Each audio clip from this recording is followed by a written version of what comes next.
Bueno, la astrobiología, ese gran desconocido. La astrobiología, de hecho, es una ciencia nueva que... Gracias.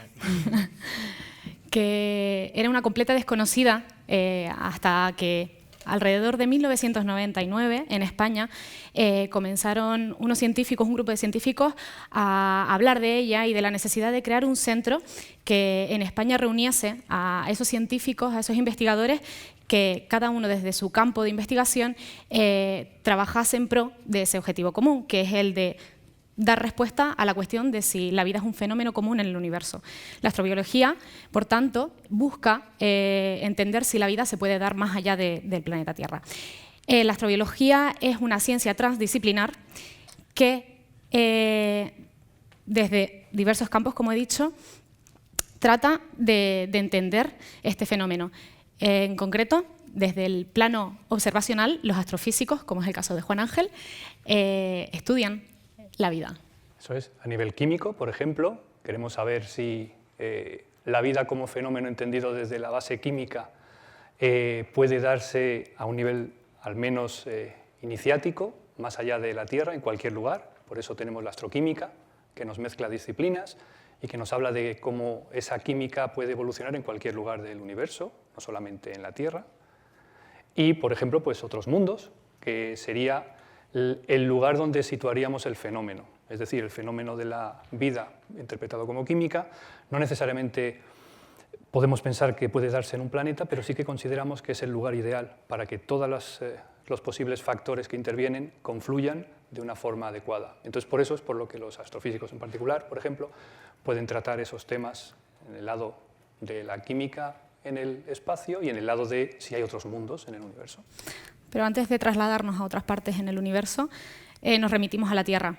En el planeta Tierra tenemos lo que llamamos análogos terrestres, que son lugares inhóspitos que a priori el que se dé la vida en ellos resulta prácticamente imposible, pero se da.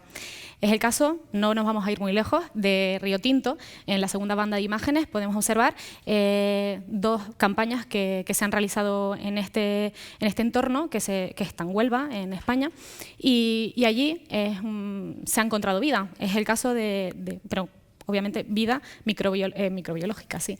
Es el caso de la bacteria que vemos en la parte inferior, que recibe el nombre de... ¿A mí me preguntas? Sí. Pues... como no sea Leptospirillum ferroxidans, me pillas. Puede ser, puede ser. Y ya el nombre nos da una pista. El hierro es uno de los componentes que se encuentra en abundancia en Río Tinto, igual que el azufre. Estos dos componentes son ricos también en Marte, en la superficie marciana. En concreto, Río Tinto es un análogo marciano y por eso tenemos tanto interés en primero conocer lo que se da en nuestro planeta para luego comprobar si esa vida también puede ser posible en Marte o en otros planetas o en otros lugares.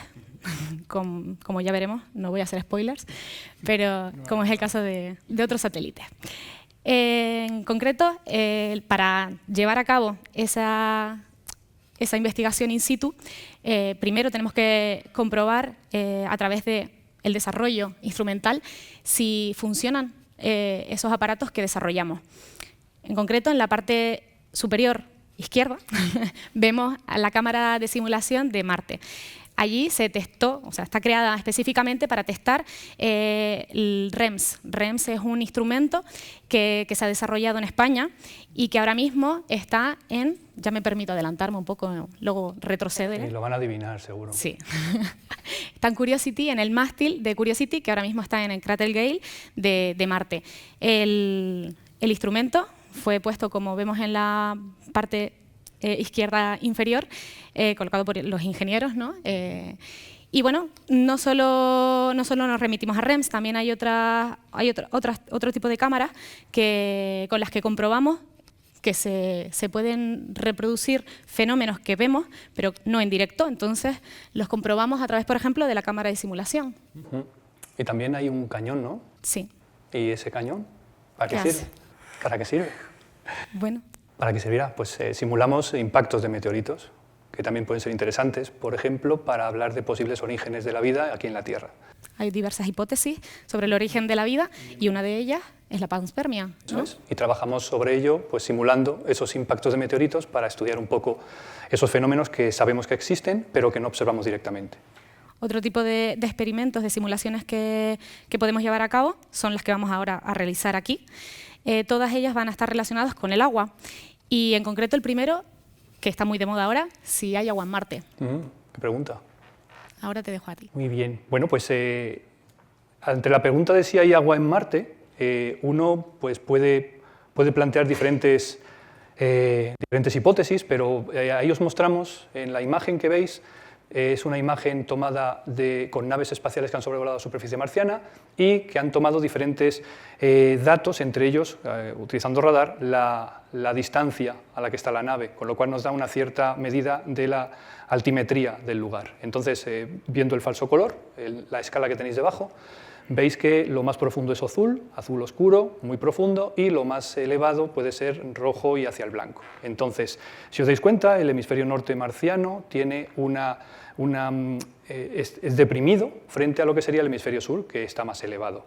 También hay una característica interesante, que sería que la parte norte, azulada, no tiene cráteres prácticamente, y mientras que la zona sur está muy craterizada. Eso nos indica que en la época en la que se produjeron los impactos, que del mismo modo se produjeron en la zona norte, algo había en el norte que impedía que se produjeran los cráteres. Por lo tanto, para que se produzca un cráter tiene que haber una superficie dura. Algo nos indica que eso estaba protegido del impacto. Cuando se estudian las rocas presentes en esas zonas, se dan cuenta los investigadores que son rocas hidratadas, es decir, formadas en presencia de agua líquida. Eso nos está diciendo que lo que vemos es ese pasado de Marte, en el cual el hemisferio norte estaba posiblemente lleno de agua líquida en un gran océano. Esa Vastitas Borealis que vemos ahora deprimida sería ese fondo oceánico. Lo que quiero mostraros, lo que vamos a mostrar en este experimento sencillísimo, es simplemente explicar por qué ese agua que una vez estuvo en Marte líquida, ahora no está líquida. Es decir, es posible que siga el agua, puede estar atrapada en rocas, puede estar en otros estados que no sea líquido. Lo que queremos haceros con este simple experimento es mostraros cómo puede el agua que hay en Marte no estar líquida. ¿A qué se debe? Evidentemente tiene que ver con algo que le pudo pasar al planeta a nivel global, entre otras cosas el cambio que pudo sufrir en su atmósfera. La atmósfera que tiene ahora Marte es una atmósfera muy tenue, formada en su mayoría por CO2, y esa atmósfera tan tenue hace que la presión sea muy baja, aproximadamente un 1% de la terrestre. Con esa presión tan baja, queremos mostraros un poco lo que puede ocurrirle al agua líquida. Lo que he cogido ha sido agua, la he calentado con una tetera, simplemente para que tenga una temperatura no ambiente, sino un poco superior.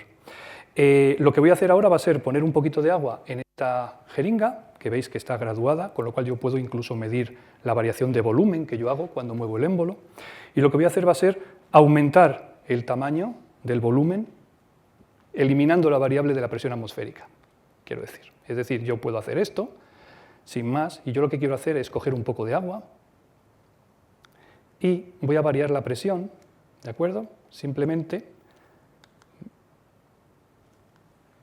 fijaos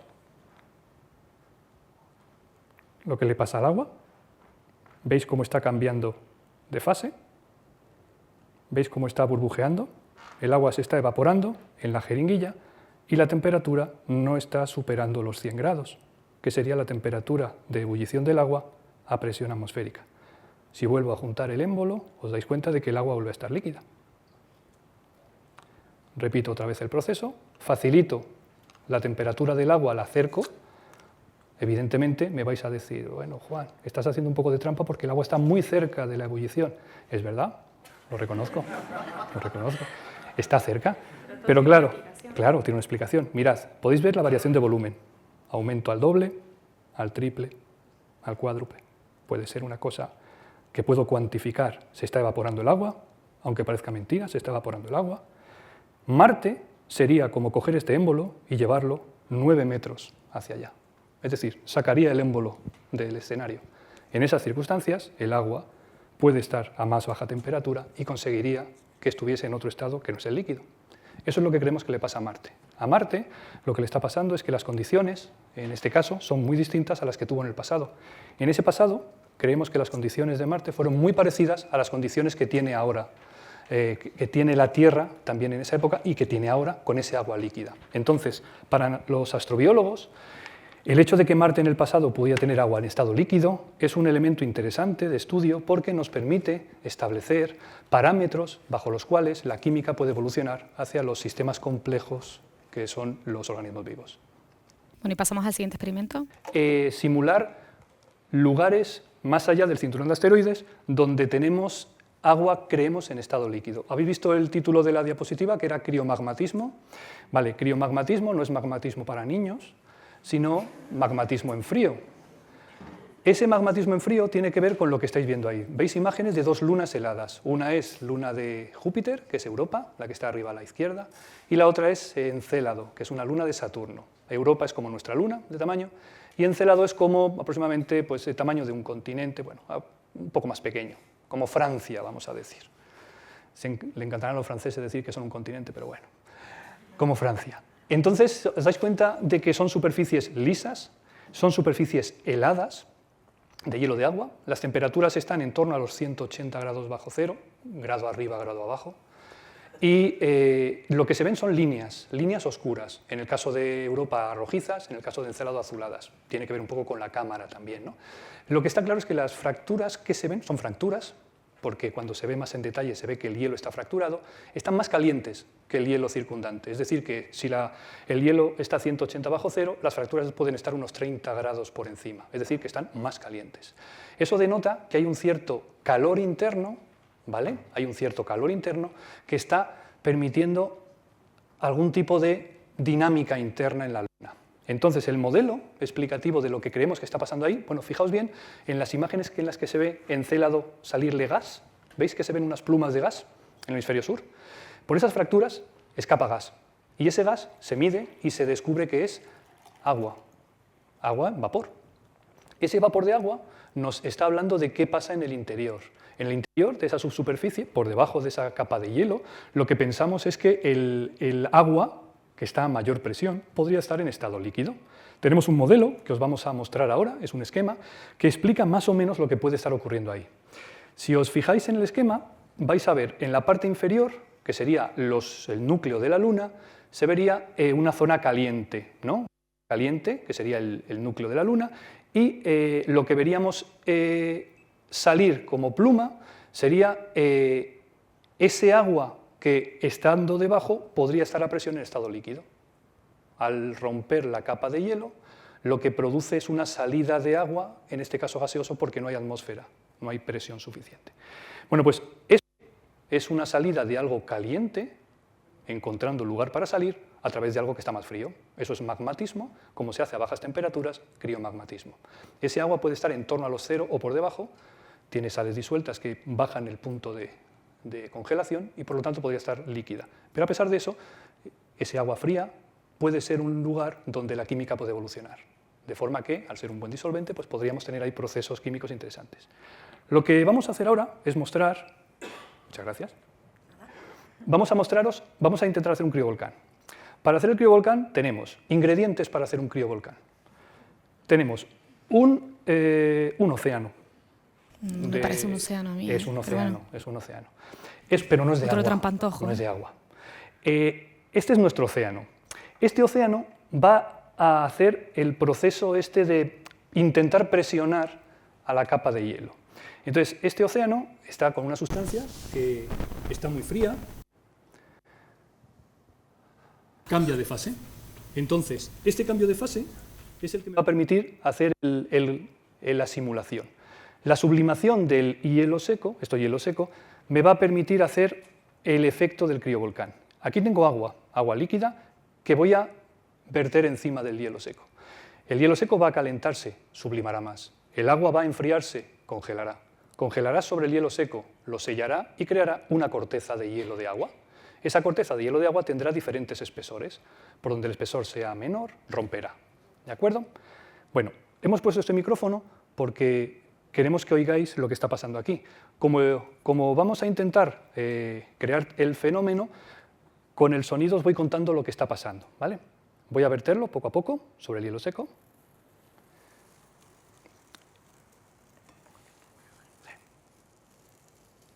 sublima y el agua que vierto encima congela. El burbujeo que se oye es CO2 sublimando a través del agua líquida. La sublimación va desapareciendo, el ritmo baja, el burbujeo va cambiando. En las zonas donde el hielo sella, el hielo de agua, se produce la desaparición de la sublimación. Solamente hay algunos puntos. Voy a intentar cubrir todo el hielo seco para que veáis el efecto.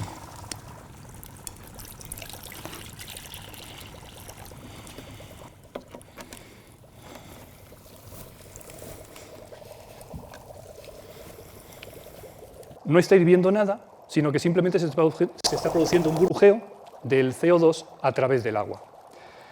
Lo que vamos a conseguir como efecto sería que al sellarse el hielo en algunos puntos conseguiremos ver que la salida de gas es única. Ha producido un criovolcán.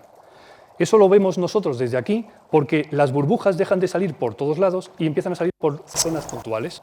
Vamos a intentar simplemente esperar que solamente haya algunos puntos y lo que haré será retirar el agua para que veáis las plumas. Ahora mismo no se pueden ver las plumas porque está burbujeando a través del agua. Si el efecto se consigue sellando todo el hielo, lo que vemos es una rotura puntual. Eliminamos el hielo seco que está flotando.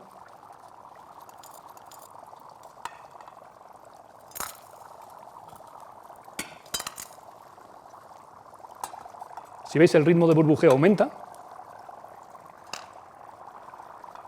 y ahora va a producir la rotura.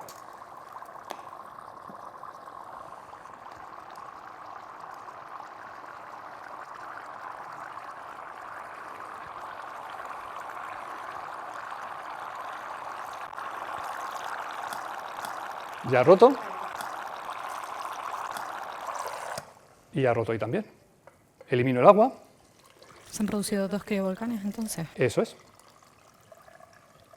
Y ahora, fijaos en cómo sale el gas.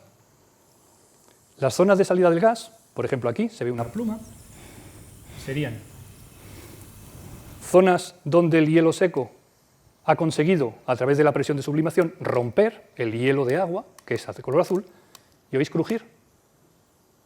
Estamos intentando romper el hielo. Qué bonito. Cristina. Qué bonito. Estamos rompiendo el hielo. Lo estamos consiguiendo romper el hielo. Muy bien, aquí podéis ver cómo podemos, con este tipo de simulaciones, intentar estudiar fenómenos que vemos en la realidad y que nosotros podemos intentar, de alguna forma, modelizar a través de lo que estamos viendo en este tipo de simulaciones. Para nosotros es una cuestión bastante interesante para mostrar fenómenos y para lo que serían los investigadores, bueno, ellos intentan hacer cosas ligeramente diferentes porque lo que estudian son cómo los hielos, con presiones determinadas, pueden llegar a tener comportamientos interesantes. Además, las fracturas normalmente, cuando se realizan en el satélite, en este caso, lo hacen de una forma determinada, y es en forma de Y, ¿no? Sí, podemos ver fracturas, esas imágenes que hemos visto en Europa. La forma en la que el hielo fractura también se puede modelizar. Viendo cómo lo hacen en las simulaciones, uno puede luego trasladarlo a la realidad. Oís que sigue crujiendo. Eso significa que bueno, el hielo sigue sufriendo la presión. Si yo echo un poquito de agua solamente, oís cómo aumenta el crujido, ¿no? Lo interesante es que el gas que sale, por ejemplo, veis aquí una pluma, ¿no? Se ve bastante, creo que se ve bien con mi camiseta negra. Esa pluma de gas que se ve es una pluma de gas frío, ¿de acuerdo? Por debajo, bueno, el CO2, sabéis que está muy baja la temperatura, está a 80 bajo cero. Muy bien, pues estos son dos simulaciones muy breves, muy sencillas, para mostrar dos lugares del sistema solar donde tenemos datos acerca de la posibilidad de que pueda haber agua líquida implicada en los fenómenos que estamos viendo.